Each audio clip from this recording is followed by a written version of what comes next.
Hiya, I'm Charlotte and I'm a second year biochemist. And so I'll hand you over to the tutors and then I'm going to ask them some questions about kind of biochemistry at Hartford. So over to you. Okay, so hello everybody. So I'm Alison Woolard. I'm one of the biochemistry tutors at Hartford, and I'm also a lecturer in the biochemistry department where I do research and teaching. And I have been at Hartford now for 20 years. Hi everyone, I'm Petros Ligoksigakis. I'm also one of the tutors in biochemistry at Hartford. I've been at Hartford for 1.5 years. Maybe this is the end of my second year. So from like a tutor's perspective then, what do you think it's like for a student in their first year at Hartford studying biochemistry? Okay, so I guess I'll start by saying I think it's busy. I think there's lots to do. I think it's really fascinating that you study lots of different aspects of biochemistry right from the beginning. So from the sort of more quantitative bits of biochemistry with some biophysics and some maths, all the way through to the sort of cell biology and genetics. So I think there's a lot of variety. I think it's well structured, so your days will be very full of lectures and tutorials and classes and practicals as well, because obviously biochemistry is a very practical subject. So there's lots of that. And you'll meet with lots of biochemists from all the different colleges all of the time. So it's busy, but I think it's a lot of fun. So that's my view. What Petros thinks. I think also it's a lot of fun. It's challenging. You're gonna be stretched, beyond the A-level syllabus, and it's gonna, sometimes feel very difficult. But the tutors are here to help and hopefully, surmount any kind of obstacle that you think is in front of you. Yeah, so Charlotte, what do you think? You've been a first year biochemist in Hartford, so what did you think of it? So I would probably agree with it is busy, but I like the fact that it's structured. I know a lot of people who study maybe kind of more humanities-based subjects who have a lot less structure in their day, and I don't know how well I would deal with that, because I like the fact that I have like a routine and I can fit like working around it. It is very broad, so some weeks you'll go in and you'll be learning stuff that's very physicsy, very mathsy, and then the next lecture you'll go into will be all about like cell biology or genetics, and it will be something completely different, which is nice on the one hand because it means that there is something for everyone in the course, and you will definitely find a lot of lecture courses that are really interesting to you. But then it also means you will also find lecture courses that you're perhaps not that interested in, and that's the case for everyone, but that's like the way it is through school, and sometimes it might be surprising. I know I was surprised that sometimes lecture courses I thought I really wouldn't like, I ended up actually finding quite interesting. Yeah. It always amazes us how we get students that start off saying, oh, I really, really hate biophysics, can't stand anything to do with structural biology, and then they end up doing a PhD in it. Or the other way around, they start off being very sort of really like the physical aspects of science, then they end up wanting to study genetics. So it's that period where you really, really change in terms of what you think you like and then what you find out you really do like or not like. Definitely. Yeah. And so what about like for tutorials then? So obviously we have tutorials. I've had many tutorials with Petros and Alison so far in the course, but what would you think about preparation for tutorials and how they kind of help you with the course content? Petros. Yeah, I think the tutorials have the role of going deeper into specific aspects of the course. They're not there to cover the whole syllabus, but tutors have a very good idea of what is difficult and what is not difficult and what needs more analysis, and what is fundamentally absolutely required for you to understand the course. And therefore, these are the things that will be covered in tutorials, right? And most of the tutorials are essay-based, so you will be asked to write an essay. And I know that in the A-level syllabus, essay writing is not that, I mean, if you're not doing history or English or whatever, it's not that widespread as practice, but, we are going to help people, get those skills and then get to the level of, be able to analyze the content of the Yeah, I found that like with essays, it wasn't something that I was used to when I first started doing tutorial work. Like in the first year when it was like a lot of like problem sheet based, so it was like questions and things where it was a little bit shorter answer. And then sometimes we would get these essay questions and it would like panic me to start with about like I don't really know how to structure it. I don't really know. And to an extent I'm still like that when it's a topic I don't like, but it's something that you kind of really pick up along the way, and I know that I am like understanding more about how to write scientifically as I go through the course, which is a really nice feeling. You never stop learning, yeah? And we know that we're on that journey with you. There's nothing more frightening when you have something to write, and academics have stuff to write all the time. There's nothing more frightening than that blank piece of paper staring at you, waiting for words. And the trick is just to write something that you've then got to change. But we know it's a really difficult journey to go on, to learn how to present and write in a scientific way. But it's fun to go on that journey with you. And we learn a lot along the way as well, definitely. Learn huge amounts of science by teaching, across a wide variety of different topics.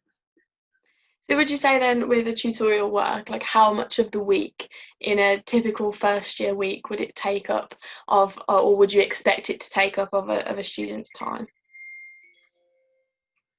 So usually there will be one tutorial per week. We try to limit it at one tutorial per week, or very exceptionally to have two tutorials per week, but one of them will be problem based and only one of them will be to write an essay, because the essay, in many ways takes up more time, since people are not necessarily very accustomed to write essays.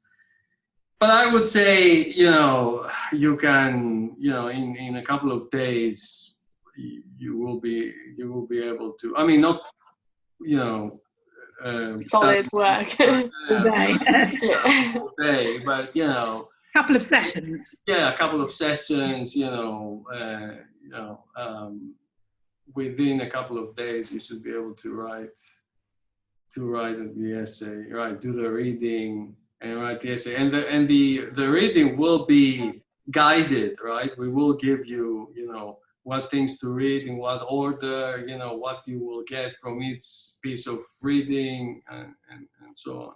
Yeah, I don't think I've ever had a tutorial where I haven't had, like some prompting materials or some like recommendations. It's never like, okay, just go and do this. Like you always have something, even if it's, more comprehensive for some tutors than for others, you always get something to kind of start you off and help you start writing. And if it turns out that it's taking you like 30 or 40 hours to write one essay, that's not right. Yeah. So, and we need to know that, because if you're spending huge amounts of time, on one thing, then that's not good for you. We need to know, and we need to adjust. So it's this dialogue that happens between students and tutors. I think it's really important in managing everybody's work, making sure that we're studying the right topics and the right amount of depth, not too much depth, and that everyone's sort of on board. Mm-hmm. I mean, I remember coming to you last year with chemistry. So I came and I was saying, oh my God, these chemistry tutorials, like I'm just spending so long on them. And I remember you turning around and just being like, yeah, well, okay. So you set yourself an amount of time where, it was kind of like there was a discussion around like how to kind of make the work more efficient and how to like deal with maybe feeling like something was taking you way longer than it should. And so like I've really experienced that, not just in Hertford, but in like the department as well. Like there is a lot of discussion between members of staff and students, which is really, really nice. Yeah, because you get more out case of saying, right, spend 3 hours on this and that's it, and then you hand in what you've got. You don't. It's very difficult for our students, I think, because lots of them are perfectionists and they want to have everything right, and you've got to let that go. Otherwise, you'll work all the time, and there's other things besides working, right? that's really important part of university. That is an extremely, a good point, right? The perfect essay is a very elusive concept in any case, right? So Charlotte, you were doing some extracurricular activities, right? In the first year. So tell us about that. What can people do? So I know it's not just me, another biochemist as well in my year. Like, we were both involved in university sport. I played for the uni second team rugby, and it took up a lot of time. It took up a lot of time, and I decided that I would like rather focus on being around my friends and doing my work. And so I kind of took a step back from the sport. But then I still play in college. I still play like cuppers. It's not something. It's just like a personal choice, I suppose. It depends how much time you want to devote to different things that are important to you and that are going to keep you happy alongside your studies. And it turned out that actually the sporting for me was something that wasn't giving me like a release anymore. It was putting on more pressure. However, one of the biochemists in the same group as us, so in second year, plays university hockey, and she loves it, and she gets something out of it that helps her to kind of like marry up that with her studies, and it gives her a release rather than adding pressure. And so it's just horses for courses, really. I suppose it's what you want to prioritize and what you want to spend your time doing. And it's a case of try it, see what happens, and never be afraid to go to your tutors and say, look, I'm a bit worried that I can't do all this stuff. How am I going to sort it all out? And just use this as a sounding board, isn't it? When we come, you can sort of make decisions then. Someone else can help you do that, but you're making your own decisions. It's new to everyone. Like, when you start out, it's new to everyone, and so some people will automatically just naturally have a bit more of a grasp on it than, say, other people, and you just don't know how much to take on initially, or how much, where to prioritize things. But you learn very quickly, and there's a support network there, not just obviously with you and Petros, but also with like the department as well. But I suppose the big money question that everyone will want to know about is kind of the structure of the interview and what you're kind of expecting from a prospective applicant in terms of their interview. Yeah. So I suppose the bottom line for us is that we're expecting you to enjoy it, and we're expecting you to learn something from it. And I think that's our guiding principle. We're expecting to sort of select students from it, but we're going to be selecting students based on how we think you will do here in our course and what we think your potential is. We're not selecting you based on all the things you know or think you know, and how much, which school you've been to or what modules you've studied. We throw all of that out of the window, and we look at just very simple principles. We like to give you some data to look at, but you'll never have seen anything like it before. So there's no way that anyone will have, could be sort of coached for that, really. It'll be something new every year and something different, and there's no right or wrong answer either. That's really important to know, that we're interested in how you respond to that data, how you might analyse it, what your thought processes are. We've had students that come out with, very strange ideas, but their thinking is completely logical, and we can see that, we can go on that journey with them, and at the end of the day we can say, well, that was a really, really good performance. I might not have come to that conclusion, but we can see why they did, and so that really is what it's about. It's about us seeing how you think, how you respond to data, how you put ideas together, I guess. I don't know what you want to add to that, Petros.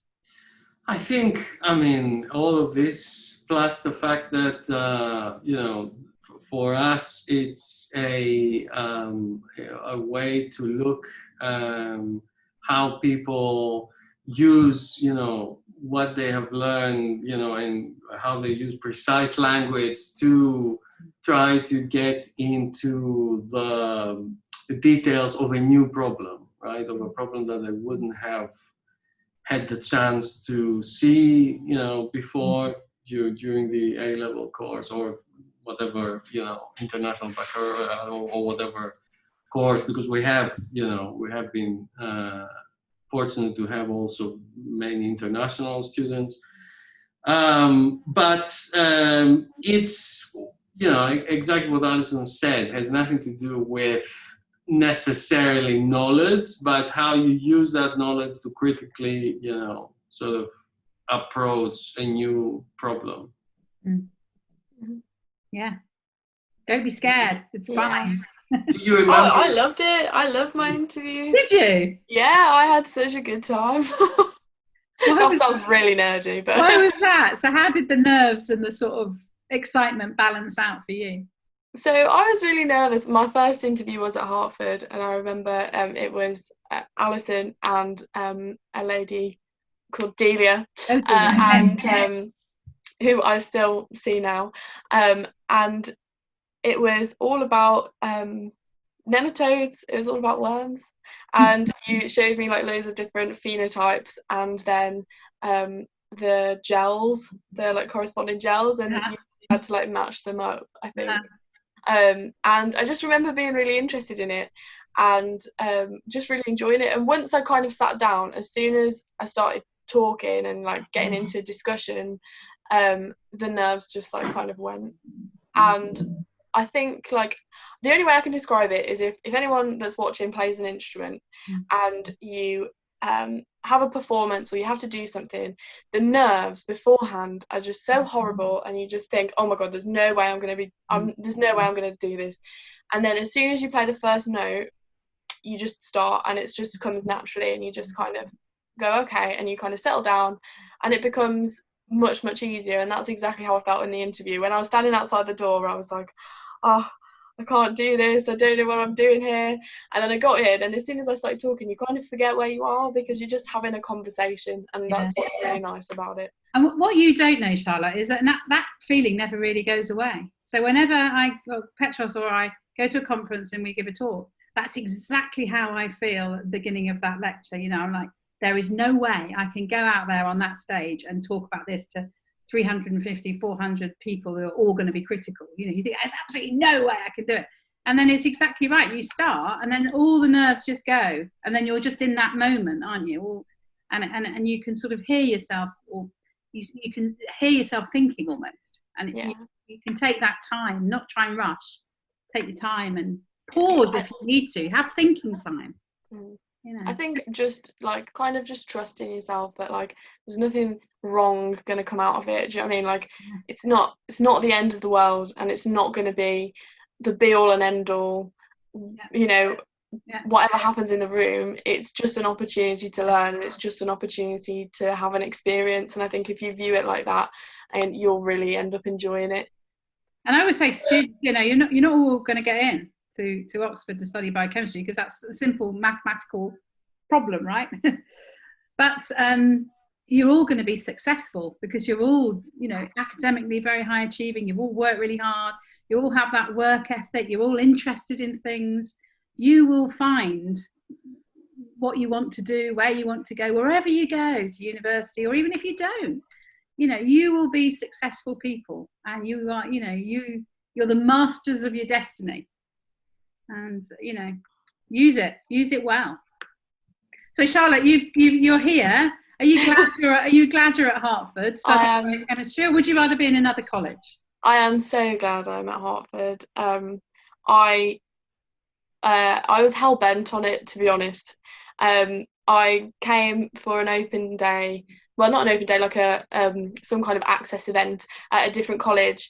And I came home, and my mum was expecting me to be like, yes, I really want to go to Oxford. I'm so excited, and blah, blah, blah. And I was like, no, I hated it. I don't want to go. I don't want to go there. I really don't. I don't feel like I fit in there. I don't really think it's for me. And then I got put on another trip and ended up coming to Hartford by pretty much chance, and met some of the students, met some of the tutors. It was for law. I don't know why I put myself down for law. And so I met the law tutor at Hartford, and they were really nice. And I came back, and then that time I think she was kind of like, oh well, I know that she doesn't want to go, we kind of, and I was like, no, I'm going, but I'm only going to Hartford. I'll go, but only if I get in. So obviously sometimes you can do like an open application, or you can choose a college, but I obviously applied for Hartford, and I was like, right, that's it, it's Hartford or nothing for me. That's a great story. I didn't know that before. No, yeah. So I was like, yeah, if I don't get in, I'm not going. It's good that you didn't say, you know, only if I become a lawyer. At least you saw the light with the subject, if not the Well, content. I know. To be honest, my A levels they were all over the place. They're different. I applied to 2 sixth forms, and I took applied for English and history and politics at one place, and I applied for chemistry, biology, and maths at another. And then I just picked it based on the school that I liked, and then it ended up being that was what I did then. And isn't it amazing how you sort of obsess about what A levels you're going to do, and then now that's probably completely irrelevant, isn't it? And then you fuss about what course you're going to do at university and which. And I think your story about Hertford is really lovely. But I also think that whatever college you end up in Oxford, after the first week, you think it's the best college and you will never change your mind. No. And that's kind of nice. No way. Okay. It's strange attachments, isn't it?